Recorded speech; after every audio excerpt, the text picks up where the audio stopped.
Healthcare workforce shortage. Could you elaborate on that? Is it impact overstated? Its impact is certainly not overstated.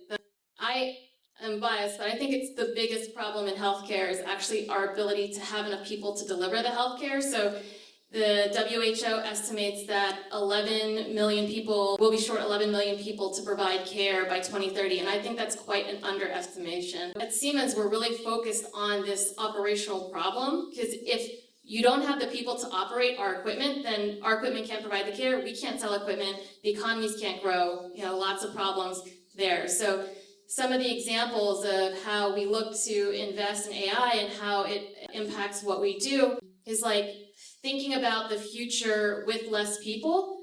So can we produce self-healing equipment so that you don't need maintenance personnel to fix it? How many people have been in a Waymo, like a driverless taxi?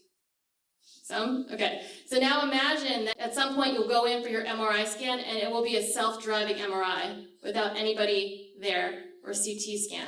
So that's what we're looking at, a future where there's less people operate the equipment so those people can be utilized at other places within the hospital. And until we get to that self-driving MRI, we're looking at how the technology that we have today can bridge that gap. And this is an example I love. This is a project I've been working on.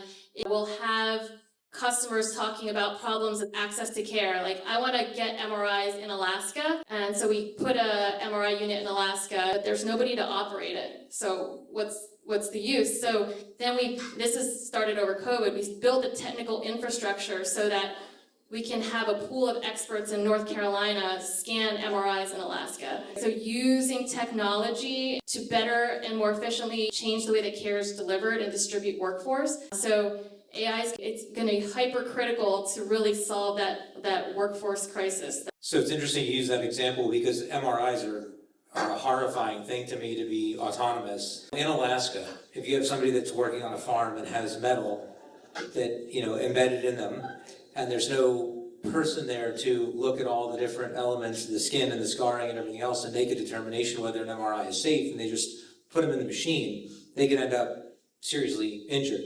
So I think that there's a hybrid that always has to exist. There always has to be a balance. Now, technologists that are skilled at reading the results don't need to physically be in Alaska. But there always needs to be that delicate balance that exists, and that goes back to the topics of governance and ethics and everything else about, using AI agents for one use case versus another is advantageous, beneficial. So right place, right time, and know the risks and understand them when you go into it, because then it becomes a liability issue.